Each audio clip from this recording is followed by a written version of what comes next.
Hoje vamos falar sobre a condromalácia. Se você tem, eu posso te ajudar. Quer saber como? Fica comigo até o final do vídeo.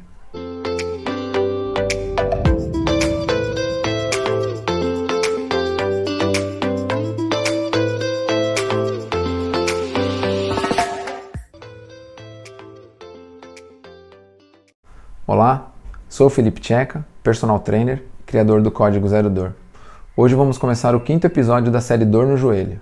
O nosso tema será condromalácia, uma doença que acomete tantas pessoas, esportistas ou não. Quer saber exercícios para ajudar a diminuir essa condição de dor? Então, eu vou falar hoje nesse vídeo. Já me ajuda também. Aqui assina as notificações, já se inscreve no canal, me siga nas redes sociais. Esse conteúdo vai chegar para mais pessoas com mais facilidade. Vamos começar nossa aula então. A condromalácia, ela é o amolecimento seguido da erosão da cartilagem do joelho. O amolecimento, ele tem um nome no latim chamado de malácia. Condros significa cartilagem. Então, condromalácia nada mais é do que o amolecimento da cartilagem, vindo aí do latim. A nossa cartilagem, ela é composta por 4 camadas. Vocês vão ver aqui na imagem, de uma forma bem explicativa, as 4 camadas da nossa cartilagem.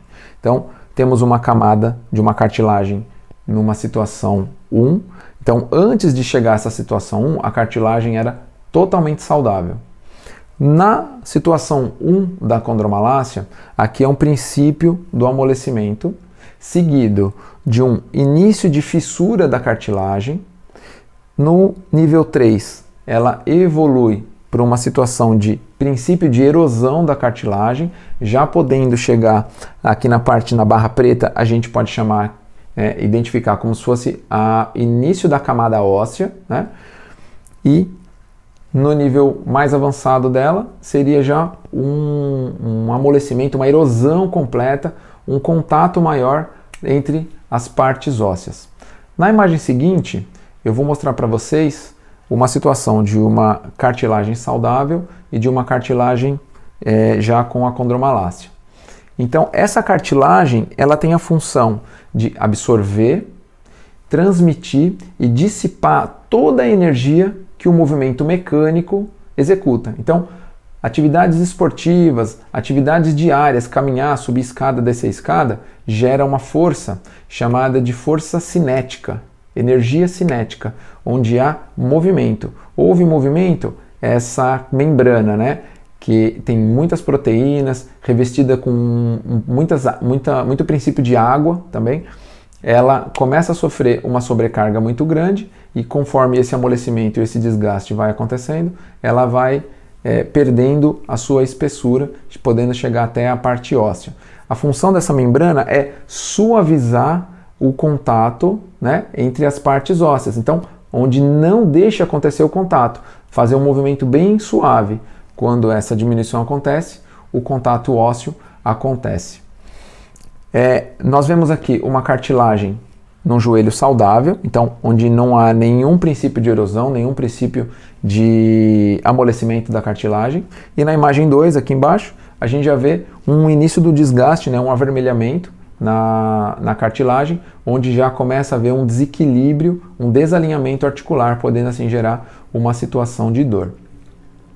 Estima-se também que cerca de 25% das buscas por médicos especialistas em joelho é por pessoas que estão com condromalácia. Então, para você ver como é uma doença tão comum e conforme ela vai evoluindo ou a pessoa não vai tratando, ela pode evoluir para um grau 4, chegando até o início da artrose. Então, a condromalácia, quando não tratada corretamente, ela evolui para uma artrose e a gente vai falar até o final do vídeo sobre isso, tá? Quem pode ter condromalácia? Essa é uma pergunta que eu sempre ouço, né? Será que a condição genética influencia? Será que o peso influencia? Sedentarismo influencia? Então, vamos lá. Existem 2 fatores que as pessoas podem desenvolver a condromalácia. O primeiro fator são os fatores estáticos. Fatores estáticos seriam aqueles que a pessoa não domina.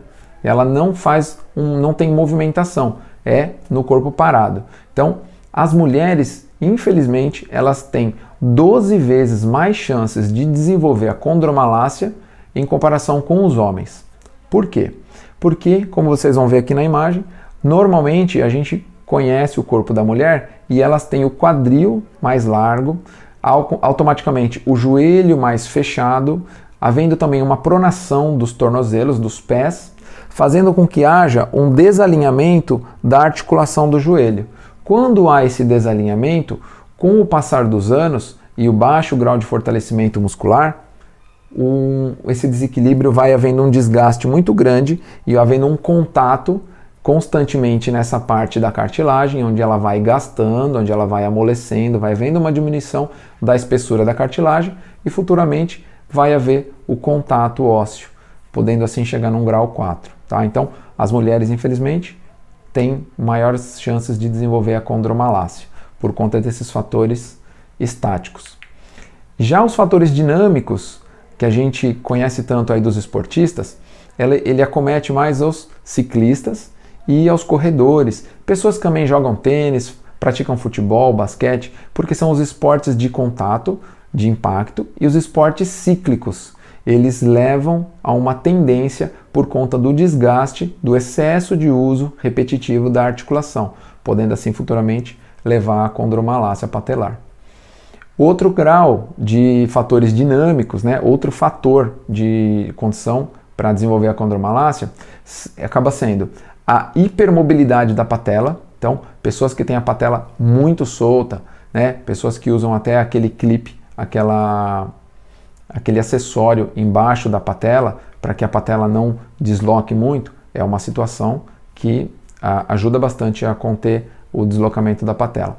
Pessoas com a patela muito alta, pessoas com valgo dinâmico, que é aquele joelho projetado adentro, pessoas que fazem exercício errado. Então, muitas vezes acontece exercícios unilaterais, em que a pessoa vai fazer uma situação, um movimento com o joelho acaba vindo para dentro. Movimento do agachamento, tão famoso. Fiz uma aula sobre o agachamento, os detalhes, sobre como descomplicar o agachamento. Se você está interessado, já olha aqui nas minhas redes, tem lá no meu canal toda essa aula explicando em detalhes como fazer o agachamento. E aí o agachamento errado vai deixando o joelho cada vez mais interiorizado, fazendo o famoso valgo dinâmico. Então é um fator que fez uma vez errado, não tem problema, mas repetidas vezes vai acontecer um problema e aí podendo gerar assim um princípio de desgaste da cartilagem.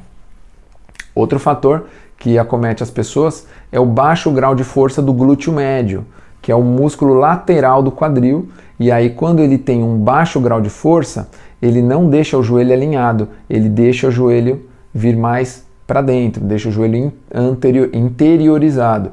Outra situação que acontece é o fortalecimento excessivo, um desequilíbrio, o glúteo muito fraco, o interno da coxa, os músculos adutores da coxa muito fortes, não faz um trabalho de alongamento correto para os músculos internos da coxa, vai fazer com que o seu joelho desalinhe para dentro. Então, mais um fator. Tá?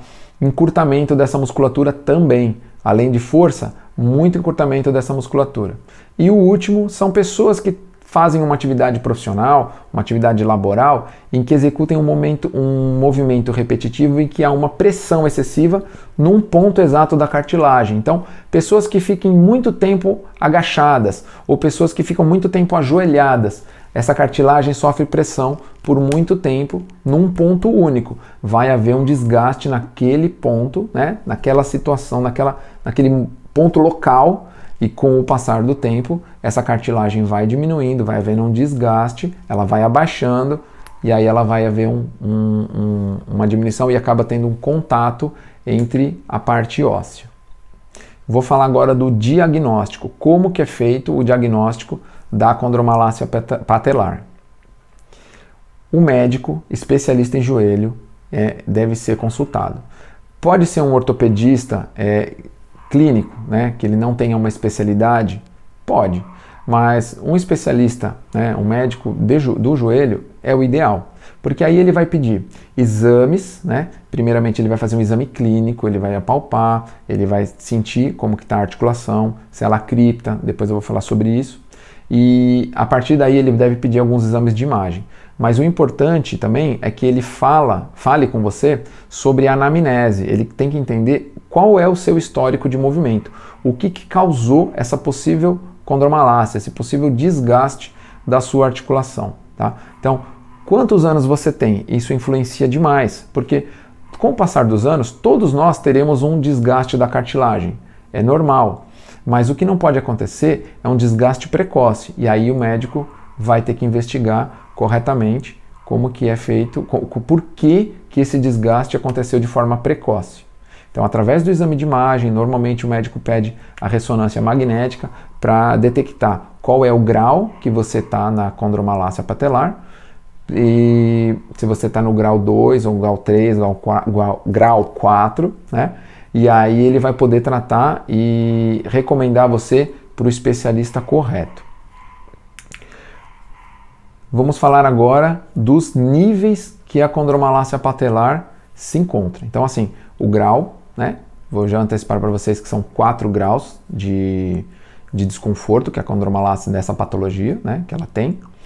E o grau 1 é o grau mais leve. Aqui vocês vão poder ver de novo na imagem. O grau 1 é aquele grau do amolecimento. Nessa situação, poxa Felipe, mas eu já tenho dor no joelho. Será que eu já estou no grau 1? Será que eu estou no grau 2? Vou explicar. E aí você faz um exame clínico em você, né, uma anamnese, e fala assim, deixa eu entender o que o Felipe está falando, deixa eu tentar saber qual é a minha situação. Então vamos lá. No grau 1 da condromalácia patelar, não tem dor. Então você pode até achar estranho, falar, nossa Felipe, não tem dor? Não tem dor. O que tem na condromalácia no grau 1, que é o amolecimento da cartilagem, você vai ter um falseio do joelho. Então, de vez em quando você vai descer uma escada ou você está fazendo uma caminhada e parece que dá aquela falseada no joelho de repente. Então, já passou por uma situação assim, sem ter um esforço excessivo de uma atividade física? Porque pode ser uma fadiga muscular. Mas quando não houve uma fadiga muscular, quando você não passou por nenhum processo assim, de extremo de atividade física, você pode ter uma situação aí de grau 1 da condromalácia patelar. Numa outra situação também do grau 1 é a criptação. Quando não há estalos no joelho, mas quando você põe a mão no joelho e faz a flexão e extensão dele, você sente como se tivesse uma areia dentro dele. Então ele cripta. Você põe a mão e ele faz um rangido, né? Parece que está sem lubrificação. Você sente ali aquela ranhura dentro da articulação. É uma situação que pode estar vendo um grau 1 de condromalácia patelar, grau 1 de amolecimento da sua cartilagem. Tá? Já no grau 2, é um pouco mais avançado esse nível, porque já há um início de fissura da cartilagem, o falseio do joelho ele já é um pouco mais constante, há umas situações de estalos no joelho, então ele começa a estralar muito. Né? Você vai fazer algum movimento, ele estala. Você vai agachar, ele estala. Você vai levantar, ele estala. Você vai subir uma escada ou vai descer, acordou, foi pôr o pé no chão, levantou, o joelho estalou de novo. Então, já fiquem alerta. Se os dois fazem da mesma forma, sempre você teve isso, é da sua genética. Mas se passou a ter depois de um certo tempo, fica de olho que você pode estar desenvolvendo aí no grau 2. E já te adianto que o grau 2 também não tem dor. Por quê? Porque a cartilagem ela é uma membrana sem inervação e sem irrigação. Então significa que não passa nada de estímulo nervoso nela, que você não vai ter dor, e não passa nada de sangue nela. Então você também não vai ter dor, não vai ter aquela sensação de dor, mas você pode ter a sensação de criptação, falseio. Então já te adianto. Quando a gente chega no grau 3, onde já há um pequeno contato na aproximação óssea, é onde acontece o primeiro sinal de dor. E aí é o contato do osso, né, subcondral, que é a parte ali do joelho, na parte superior com a parte inferior. Esse contato é extremamente doloroso, porque os ossos já têm inervação. Então, essa sensibilidade acaba sendo muito mais avançada. Então, no grau 3, a primeira situação é dor aguda. Então, não é uma dorzinha. Quem tem condromalácia não tem dorzinha no joelho, não tem aquela, tá queimando um pouquinho. Não, vai doer muito. Então, teve aquela sensação, falseio no joelho, veio seguido de estalos, começou a ter dor aguda, toma cuidado, você pode estar entrando no grau 3 e ser uma coisa um pouco mais severa, tá? E aí chegou no grau 4, é um grau muito avançado, tá?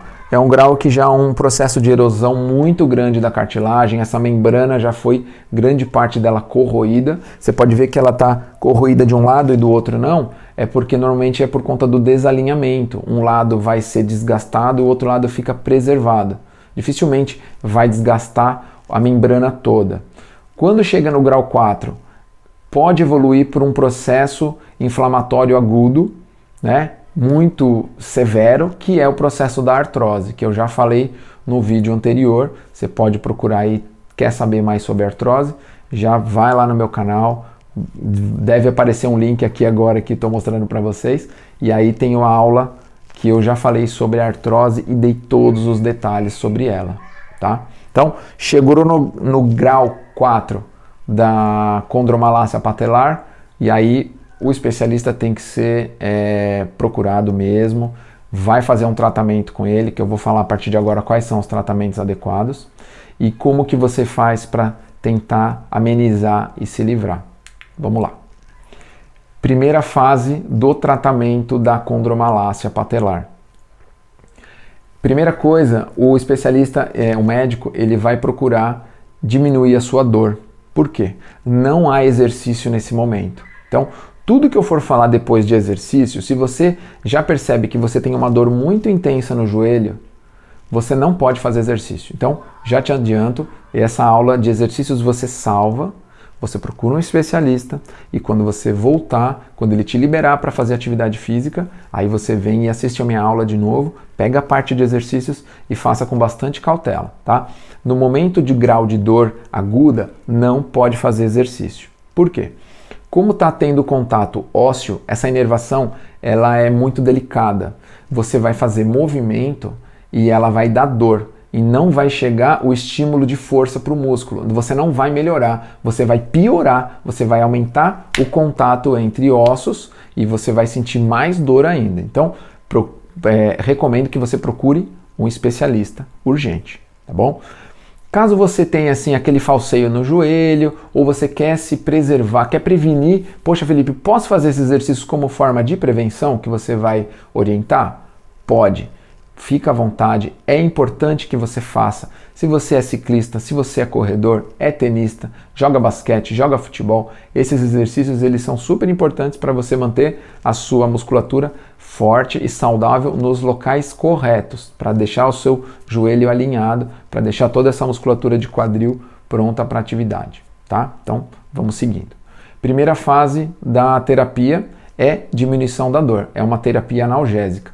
E aí o médico ele vai trazer para você algumas propostas de medicação oral, propostas de medicação local, muitas vezes chegando no grau 3, né, que é o grau onde as pessoas vão procurar um médico, já está tendo contato ósseo, ele vai recomendar uma infiltração, e aí tem medicação corticoide, tem ácido hialurônico, existem algumas medicações próprias para diminuir esse processo de dor, para aí depois começar o trabalho de fortalecimento. Então, o fortalecimento é o principal, mas ele não pode ser feito na fase aguda, tá? Então, seguindo.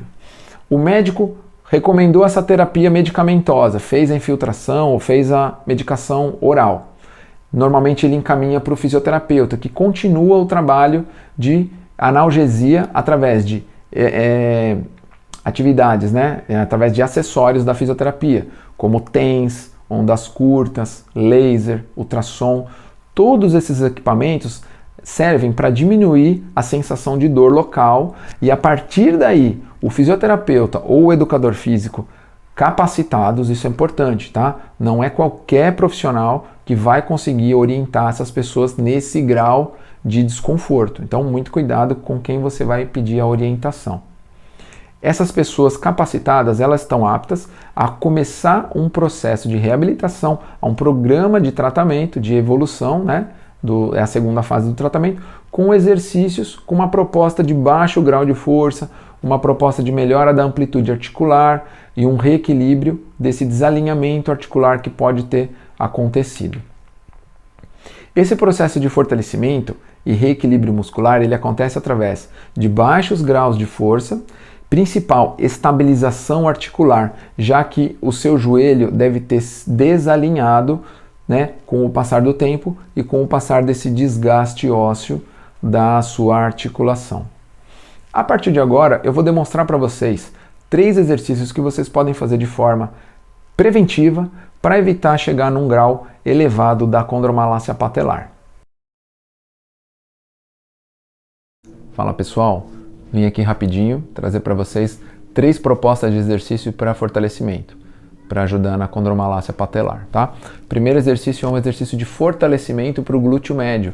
Então vocês podem deitar numa superfície lisa. Importante que apoie o pescoço para que você mantenha a cervical neutra. O pé num ângulo de 30 graus, então você tem que estar com o pé, a sola do pé alinhada à sua lombar, e aí você vai fazer uma abertura do seu quadril, né? Uma abdução do seu quadril, num ângulo que você consiga passar o joelho da linha do quadril e descer. E aí você vai trabalhar esse movimento por 20 vezes. Caso você não esteja em fase aguda de dor, você esteja numa fase já de evolução de força do glúteo médio, é importante que você use também uma banda, né, uma mini band, aquele elastiquinho que você prende no joelho, e aí você pode executar um grau de força maior. Muito cuidado para que você não rode a sua lombar para trás, e aí estaria errado o movimento. Esse movimento não pode ter rotação da lombar, é só uma abdução, só uma abertura do seu quadril. 20 vezes, troca de lado, pode repetir 3 vezes. Na segunda proposta de exercício de fortalecimento é uma ponte, chamada de elevação de quadril ou elevação pélvica, um exercício tão famoso, tão importante para fortalecimento de glúteo, recrutamento de adutor de coxa, músculos internos, músculos laterais, o principal, músculos posteriores da coxa e parede lombar e equilíbrio abdominal. Então, um exercício tão completo, você pode ficar nessa posição que eu vou sugerir por 30 segundos. Então, deitado, o ângulo do pé, ele ficando num ângulo mais ou menos de 90 graus, então não pode deixar a perna muito estendida, né?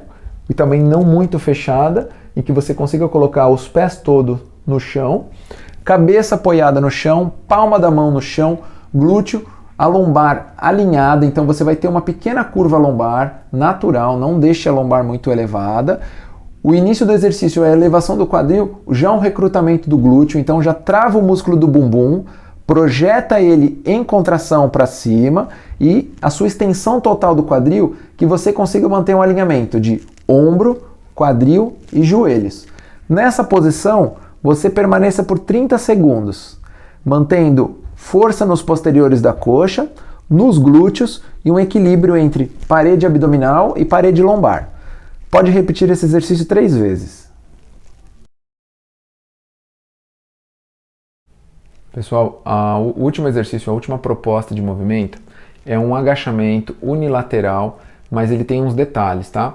Vamos ficar numa perna só, então eu vou fazer com a minha perna direita para que vocês vejam ela melhor. Eu vou tentar não projetar o meu joelho para frente, só trazer o meu quadril atrás da linha do joelho, um movimento bem curto e uma extensão completa do joelho. Então, vou ficar numa perna só, estou usando aqui uma cadeira como apoio, projetei a minha perna para trás, eu flexiono o meu quadril e meu joelho, projetando ele levemente para trás e volto. O grau máximo que eu posso atingir é um ângulo de 30 graus. O movimento, então, ele vai ser bem curto. Então, projeto o meu quadril levemente atrás, faço uma flexão do joelho, eu vou recrutar muito o isquiotibial, um pouco de lateral, né, vasto lateral, e volto na posição ereta, neutra. Posso repetir esse movimento 3 séries de 8. 8 movimentos repetidos por 3 séries. Pessoal, estou aqui de volta, espero que vocês tenham gostado da sequência de exercícios. Já recomendei, salva a nossa aula aí, faz essa sequência de exercícios futuramente caso você esteja na situação aguda de dor. Já adianto para vocês que a nossa próxima aula vai ser sobre o rompimento de ligamentos do joelho. Então, você que já teve um LCA ou um LCP, poxa, que sigla é essa, Felipe? ligamento cruzado anterior ou ligamento cruzado posterior, então já fica ligado, eu vou trazer para vocês uma aula específica. Tem ligamento colateral medial também, tá? Você que teve colateral medial, vou falar tudo sobre os ligamentos, função, rompimento, lesão, derrame, tudo o que acontece com essa situação de ligamento, e aí eu vou fazer uma aula também com exercícios. Então, espero que vocês tenham gostado. Já se inscreve de novo. Eu ajudo vocês com conteúdo legal, vocês me ajudam com a inscrição, tá? Eu vejo vocês na próxima aula. Um abraço.